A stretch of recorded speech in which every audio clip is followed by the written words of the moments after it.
How has the basic income proposal developed in the world? So we have here now 19th young congresses.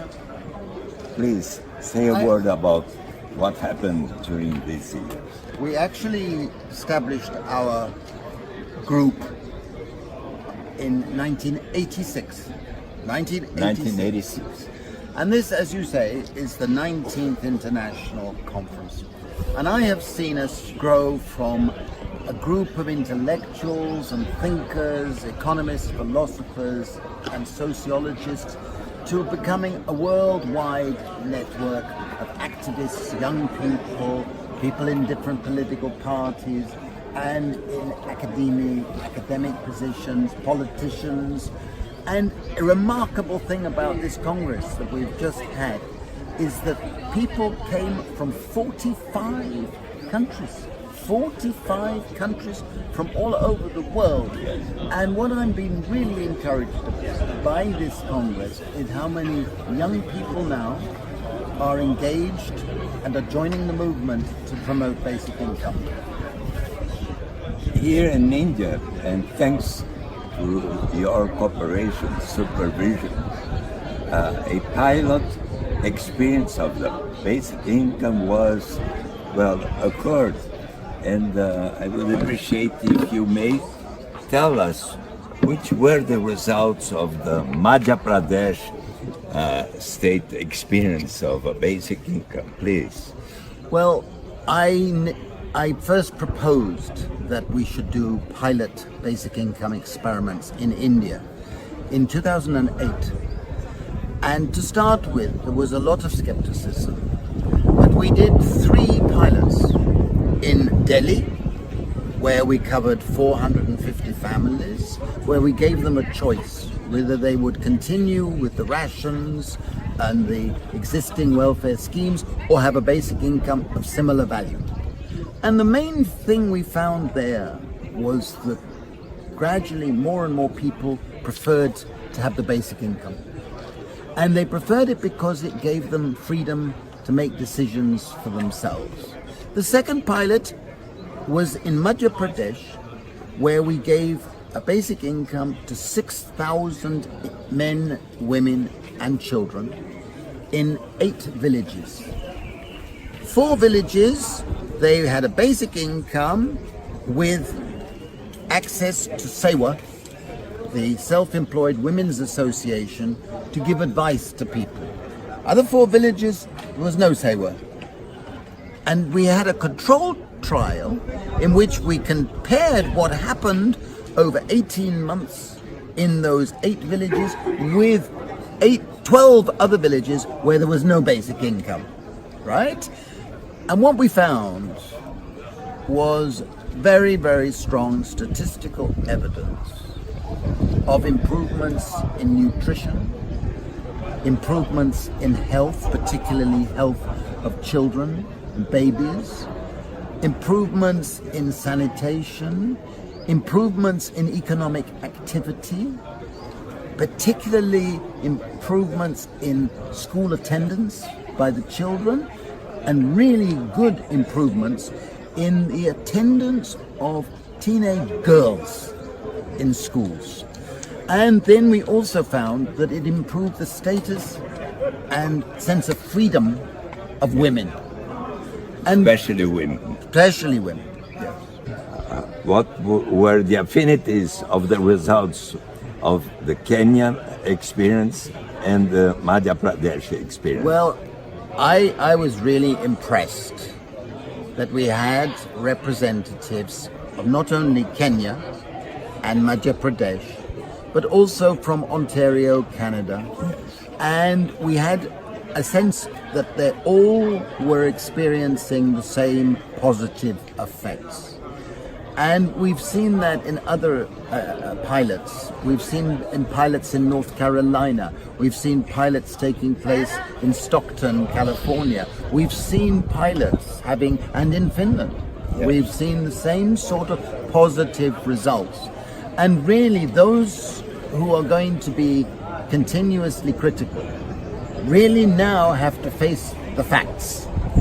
And the facts are that wherever we have seen experiments with basic income, there have been positive outcomes. Guy Stanning, you have just published this Plunder of the Commons, a manifesto for sharing of public wealth. And in this Congress, you have showed awareness about one special commons, that is the Amazon forest. Please tell us why did you mention here in our Congress the example of the Amazon forest as an important commons that you have been studying, please. This is the most serious issue in the world at the moment. It's one of the most serious threats to humanity. It's a threat to nature. It's a threat to the capacity of the earth to survive. Because if you disrupt and destroy the Amazon, realize what is happening. The Amazon is responsible for 20% of the world's oxygen.